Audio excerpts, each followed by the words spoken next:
नमस्कार, मैं हूं संजय शर्मा। आप देख रहे हैं 4 PM यूपी। क्या गजब खुलासा किया है राहुल गांधी ने। पूरा देश सख्ते में आ गया। इतना बड़ा वोटों का खेल, इतना बड़ा फर्जी वोटों का खेल कोई सोच नहीं सकता था। एक व्यक्ति वो लखनऊ में भी वोट कर रहा है, वो बनारस में भी कर रहा है, कर्नाटक में कर रहा है, मध्य प्रदेश में कर रहा है, हरियाणा में कर रहा है, दिल्ली में कर रहा है। इसका मतलब साहब की सत्ता केवल और केवल फर्जी वोटों पर टिकी है। अभय दुबे जी से बहुत विस्तार से चर्चा करेंगे। पूछेंगे अखिलेश यादव ने क्यों कहा कि योगी जी को भी प्रधानमंत्री चीन ले जाएं, क्योंकि योगी जी नाम बदलने में तेज हैं। और अनिरुद्धाचार्य जिस तरह बकवास कर रहे हैं महिलाओं को लेकर, उनका क्या हश्र होना चाहिए। चलते हैं अभय दुबे जी के पास। पहले आपसे रिक्वेस्ट है, 4 PM यूपी को सब्सक्राइब कर लीजिए, ज्वाइन कर लीजिए, फिर पूरी बातचीत सुनते हैं। 4 PM यूपी में आपका स्वागत है अभय दुबे जी। अखिलेश यादव कह रहे हैं कि विदेश नीति इतनी बुरी तरह फेल कभी नहीं हुई, और वो कटाक्ष किया उन्होंने कि अगर प्रधानमंत्री चीन जाएं तो हमारे मुख्यमंत्री को भी ले जाएं साथ में। हो सकता है वो चीन का नाम ही बदल दें, हर जगह नाम बदल देते हैं। तो अखिलेश यादव जिस तरह ये विदेश नीति पर कटाक्ष कर रहे हैं, चूंकि विदेश नीति इतनी फ्लॉप हो रही है, तो क्या ये सिर्फ कटाक्ष है या इस बहाने एक संदेश है कि हम लोग इतने विफल विदेश नीति में कभी नहीं हुए थे। क्या मानना है अखिलेश यादव के इस बयान भाई पर? देखो, पहली बात तो उन्होंने ये बात बहुत अच्छी कही कि नाम योगी जी नाम बदलते हैं। अच्छा, ये बात सही है, चीन भी नाम बदलता है, योगी जी भी नाम बदलते हैं। चीन ने अरुणाचल प्रदेश की 27 जगहों के नाम बदल दिए हैं, कल मैंने बताया था आपको। 2024 में 20 जगहों के नाम चीन ने बदल दिए थे। तो वो भी अब नाम योगी बदल जी, हाँ, योगी जी भी नाम बदलने में माहिर है। तो चीनियों और योगी जी में ये समानता है, दोनों नाम बदलने की पॉलिटिक्स करते, दोनों जो है वो नाम बदलने की राजनीति करते हैं। जहां तक भारतीय विदेश नीति की विफलता का सवाल है, ये बात अब किसी से छिपी हुई नहीं है। भारतीय विदेश नीति भारतीय लोकतंत्र के इतिहास में इस वक्त सबसे ज्यादा विफल है। स्थिति यह है कि इस वक्त दुनिया में जो अंतर्राष्ट्रीय शक्तियों का जो संतुलन है, उस संतुलन में कोई भी भारत के साथ नहीं है। एक जमाना था यूपीए शासनकाल में, आपको याद कीजिए, मनमोहन सिंह ने राष्ट्रपति बुश के साथ में जो बहुत बड़ा समझौता किया था, जिसमें मनमोहन सिंह को यह भी कहना पड़ा था अगर समझौते में दस्तखत नहीं किए तो मैं प्रधानमंत्री पद से इस्तीफा दे दूंगा, है। जो बहुत बड़ा समझौता किया था, आपको याद होगा, उस समझौते से बिल्कुल स्पष्ट रूप से निकल के आया था कि अमेरिका भारत को चीन के मुकाबले एशिया में खड़ा करना चाहता है। उस समझौते का सार तत्व तो यही था। आज वो बात खत्म हो गई है। अमेरिका को इस बात में कोई दिलचस्पी नहीं है कि भारत चीन के मुकाबले खड़ा किया जाए। उल्टे हो ये रहा है कि अमेरिका पाकिस्तान को भारत के मुकाबले खड़ा कर रहा है। ये भी भारत पर दबाव डालने का एक हथकंडा है। आप देखिए, भारत के ऊपर तो टैरिफ पे टैरिफ लगा रहे हैं ट्रंप साहब। वहां क्या कर रहे हैं? वहां पे अभी डिनर पे बुलाया था आसिम मुनीर को, अब लंच पे बुलाया है, फिर से सुना है लंच पे, लंच करने जा रहे हैं वो। और चढ़ा रहे हैं। हाँ, और ये भी देखिए, कह रहे हैं कि हम पाकिस्तान में डील की है, पाकिस्तान के साथ संधि की है, हम तेल निकालेंगे आपके यहाँ। भारत को पाकिस्तान के पास चढ़ाएंगे। तो अपना कुछ, हाँ, आप पाकिस्तान के पास तो अपना कुछ है नहीं। सोचिए, कल्पना कीजिए कि पाकिस्तान में अमेरिकियों ने जाके तेल निकाल लिया, तो उससे पाकिस्तान को कितना फायदा होगा। सही बात। तो हमारे पास एटम बम भी है और तेल भी। अभी तक वो कहता है मेरे पास केवल एटम बम है। हाँ, वो दोनों चीजें कहेगा वो। हमारे पास दोनों चीजें हैं। हमारे पास सऊदी अरब के और दुबई की तरह तेल भी है और एटम बम भी है साथ में हमारे। तो दुनिया का सबसे ताकतवर और प्रभावशाली इस्लामिक देश हो जाएगा पाकिस्तान। ठीक बात है। हमारी विदेश नीति के फेलियर ने ये सब चीजें बहुत बढ़ा दी। उत्तर प्रदेश में एक और बड़ी घटना चल रही है आजकल। अनिरुद्धाचार्य हैं, वो महिलाओं को लेके इतने इतने आपत्तिजनक बयान दे रहे हैं कि पूरे समाज में बड़ा गुस्सा है। मथुरा के संत वंत भी कह रहे हैं कि इस तरह के आदमी को, हमारे संत समाज को ये बिल्कुल वो कर रहा है, अपवित्र कर रहा है। ये अनिरुद्धाचार्य इस तरह महिलाओं के खिलाफ ऐसे बयान क्यों दे रहे होंगे? क्या लग रहा है आपको? ये इसमें दो बातें हैं। पहली बात तो ये है कि इस तरह करके आदमी जो है वो अपने आप को चर्चाओं में लाता है। इस प्रकार के मूर्खता, ऊपर से देखने वाले भद्दे और गंदे और मूर्खतापूर्ण बयान लगने वाले, बेवजह दिए जाने वाली कोई जरूरत नहीं है। इस ऐसे बयानों को करके वो लगातार वो चर्चा में मौजूद है। हम भी लोग चर्चा कर रहे हैं और बाहर भी चर्चा होती रहती है। लोग गुस्सा हो रहे हैं, गाली दे रहे हैं। साथ में बहुत से ऐसे लोग होंगे, देखिए, स्त्री द्वेष, अंग्रेज एक शब्द है स्त्री द्वेष। बहुत सारे पुरुष जो होते हैं वो स्त्री द्वेष का शिकार होते हैं। इसे अंग्रेजी में मिसोजिनी कहते हैं। एक मिसोजेनिक टेंडेंसी है जो कि बहुत सारे पुरुषों में होती है, बड़े पैमाने, मेरे ख्याल से 100 में 70-80% पुरुषों में मिसोजेनिक समस्या रहती है। अगर मैं ज्यादा कह रहा हूं तो आप 50 में तो रहती है कम से कम। तो वो स्त्री द्वेष, जो लोग जिनके स्त्री द्वेष होता है, उनको इस तरह के बयानों में बड़ी गुदगुदी होती है उनको। वो तो हम लोग नाराज हैं, लेकिन वो तो उसको देख रहे हैं क्या जोरदार बात बोल रहा है बंदा। तो इस हाँ, तरह इन सही लोगों बात। की अपनी कॉन्स्टिट्यूएंसी भी बढ़ती है, हम्म, ये भी बढ़ती ठीक। है। हाँ, तो इसमें जो जिन मेरे ख्याल से स्त्रियों का और पुरुषों का मिला जुला एक मजबूत दल जाना चाहिए, इसके ऊपर छापा मारना चाहिए। मैं तो कहता हूँ हम्म, धरना प्रदर्शन नहीं, छापा जबरदस्ती घुस जाना चाहिए दरवाजा तोड़ के, और हम्म। इसको माफी लिखवानी चाहिए इनसे, मुझे इस हाँ, तरह की बात। कुछ भी हाँ, बोल रहे हैं। वो ठीक है। कितना बढ़िया है हमारा भारत का चुनाव आयोग। संजय शर्मा लखनऊ में भी वोट डाले हैं, संजय हम्म, शर्मा कर्नाटक में बंगलौर में भी वोट डाले हैं, संजय शर्मा हरियाणा में भी वोट डाले हैं, और संजय शर्मा महाराष्ट्र में वोट डाले। हम्म, एक छोटा सा एक BHK का 1 बेडरूम सेट, 46 वोटर, एक छोटे से कमरे के अंदर 1 रूम सेट में 46 वोटर, 46 वोटर। हम्म, 5:30 बजे के बाद झमाझम वोटिंग।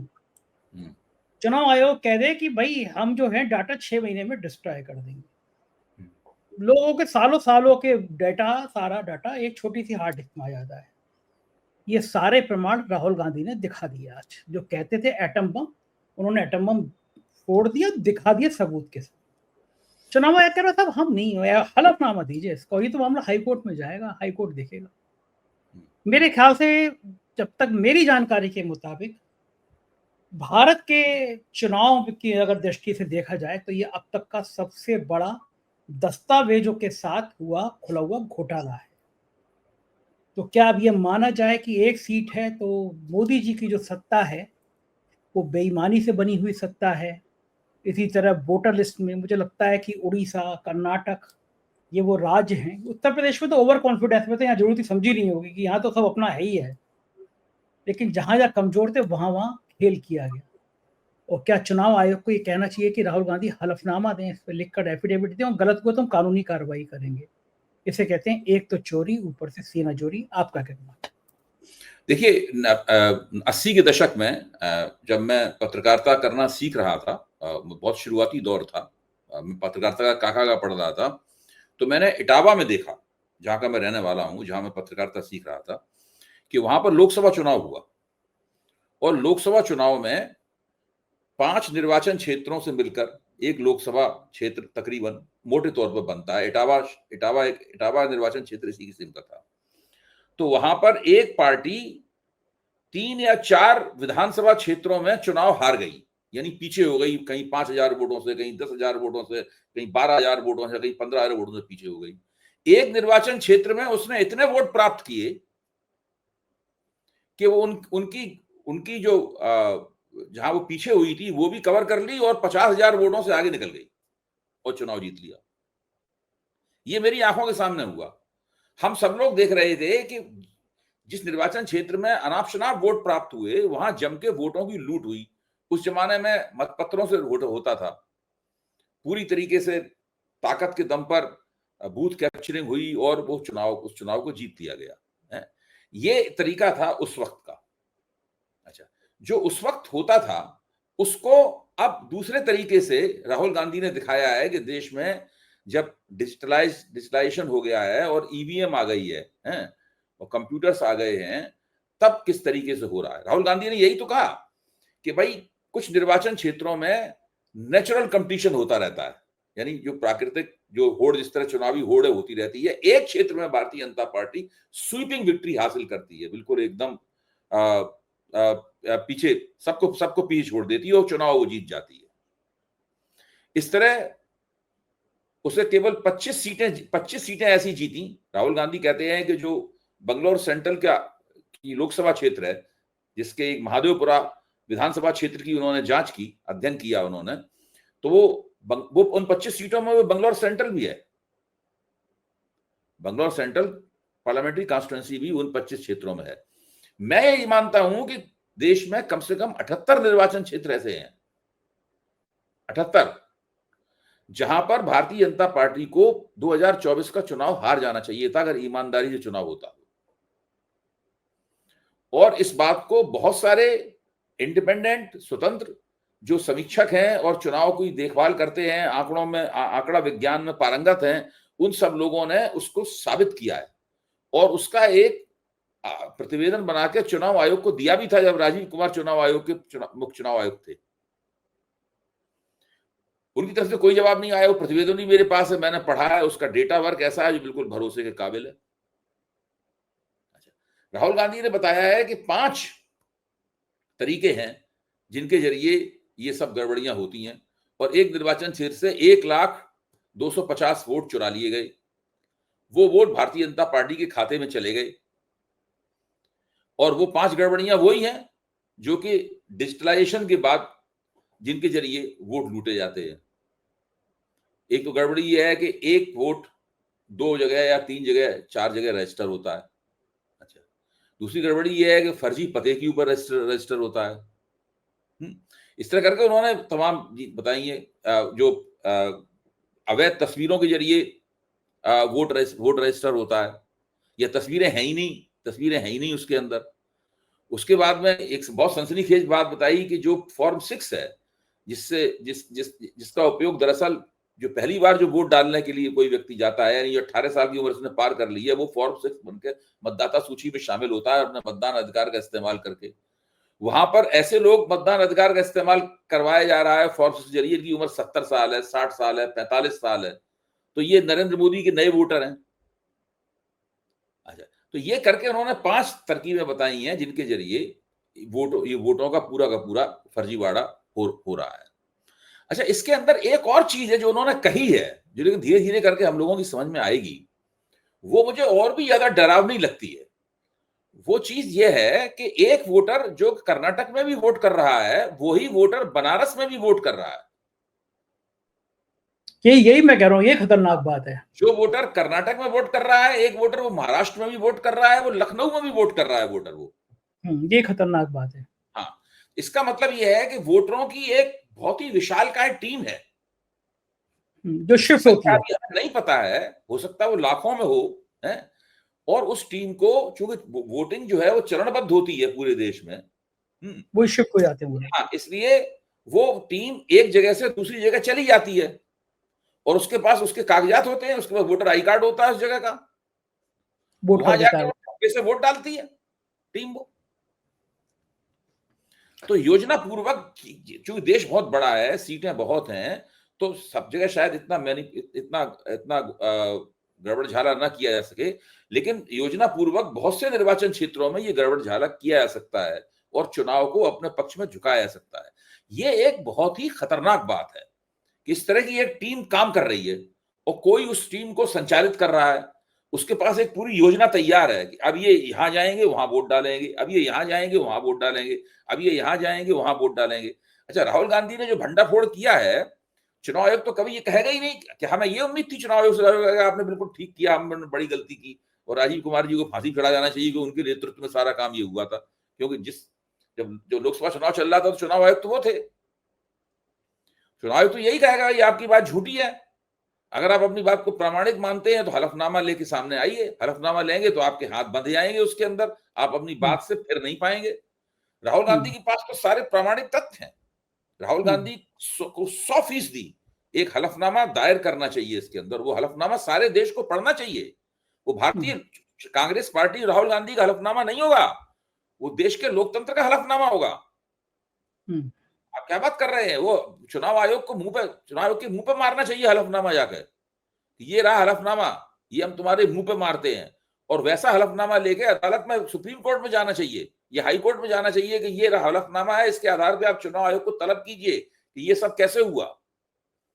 और पूरे जो राहुल गांधी के पास प्रमाण है, उन प्रमाणों को रख देना चाहिए कि जज लोग पढ़े इसको। भाई जज तारीख देगा, बेंच बनाएगा, होने दो, और तब तक राजनीतिक प्रचार करो जम के।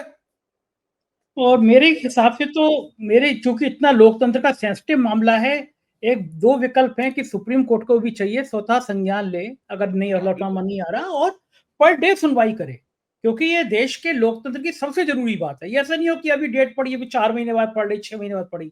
ये तय होना चाहिए कि 1.5 महीने के अंदर इस सारे सबूतों के संग मामला फाइनल होगा कि सही है गलत है। दूसरी बात, जिस वोटर आईडी को दिखाया आज राहुल गांधी ने कि ये कर्नाटक में भी वोट डाल रहा है, बनारस में भी डाल रहा है, ये व्यक्ति, फोटो है उसका, फोटो कांग्रेस को चाहिए विज्ञापन देगी ये व्यक्ति है कौन, फुल पेज में उसका फोटो विज्ञापन आना चाहिए, टीवी पे चलना चाहिए कि ये व्यक्ति है जो 4 राज्यों में वोट डाल रहा है, एफआईआर होनी चाहिए उस व्यक्ति के खिलाफ। वो बताए तो कि मेरी सही आईडी एक व्यक्ति है राहुल गांधी का, एक है आदित्य श्रीवास्तव, एक व्यक्ति है कांग, एक है शकुन रानी जो 70 साल की हैं लेकिन फॉर्म 6 बन के वोटर बनी हैं। इस तरह के 50 उदाहरण इनके पास होंगे। हाँ, तो वो ये और कांग्रेस को चाहिए कि इन सब वोट इनके नाम पुलिस में एफआईआर दर्ज करा जाके ये लोग फर्जी वोटर्स हैं, फर्जी वोटर है, 4 जगह वोट डालें, 4 राज्यों में जांच पड़ताल की जाए, ये लोग कौन है, कहाँ है। अगर ये नहीं है तो पुलिस कहेगी भाई हम जांच करेंगे, हमें टाइम चाहिए, ले लो टाइम, 10 दिन का, 15 दिन का, 20 दिन का, महीने भर का टाइम ले लो, इसको करो। बहुत तरीके हैं इस चीज को जनता के सामने लाने के और ये दिखाने के कि ये सब चीजें बहुत ही प्रामाणिक हैं। राहुल गांधी ने जिस तरह पेश किया है उसमें कोई नहीं कह सकता कि ये चीजें प्रामाणिक नहीं है। भाई जो राहुल गांधी के रूप में वोटर लिस्ट दिखा रहे हैं। हाँ, अब मैं एक बात और आपसे कहता हूं, चुनाव आयोग ये तर्क दे सकता है, जो झूठ बोलने वाले हैं वो हमेशा तर्क को घुमाते फिराते रहते हैं। चुनाव आयोग तर्क दे सकता है कि इन्हीं गड़बड़ियों को दूर करने के लिए हमने बिहार में एसआईआर की है। गोदी मीडिया कहने लगा अभी से, गोदी मीडिया चलने लगा। हाँ। मेरा कहना है कि ये बहुत ही झूठा तर्क है, क्योंकि राहुल गांधी ने जिस हथकंडे का पर्दाफाश किया है वो वोटों को बढ़ाने का हथकंडा है, कम करने का नहीं है। जो एसआईआर है वो वोटों को काटने का हथकंडा है। पहले चुनाव आयोग वोटों को बढ़ाने के हथकंडे का इस्तेमाल करके भाजपा को जिता रहा था। अब जब उसने देखा कि राहुल गांधी ने कल पकड़ ली है, इससे ये भी साफ होता है कि राहुल गांधी ने ये कल पकड़ ली है, ये सोच के एसआईआर की जा रही है। अब ये वोटों को कैसे काट के हम भाजपा को जिताएंगे, इस हथकंडे पे काम हो रहा है। हाँ, बढ़ सकते नहीं है, पकड़ गए। हाँ, तो अब जो एसआईआर है ना, कल मैंने बताया था ना कि ये क्या बोलते हैं, स्पेशल इंटेंसिव रिवीजन नहीं है बल्कि स्पेशल इंटेंसिव रिमूवल है। बहुत बहुत शुक्रिया अभय जी, आपने समय दिया, थैंक यू। तो ये थे अभय दुबे जी, पूरी बातचीत आपने सुनी। मुझको यकीन है बातचीत आपको पसंद आई होगी, अपनी राय से अवगत कराइएगा। शुक्रिया, थैंक यू।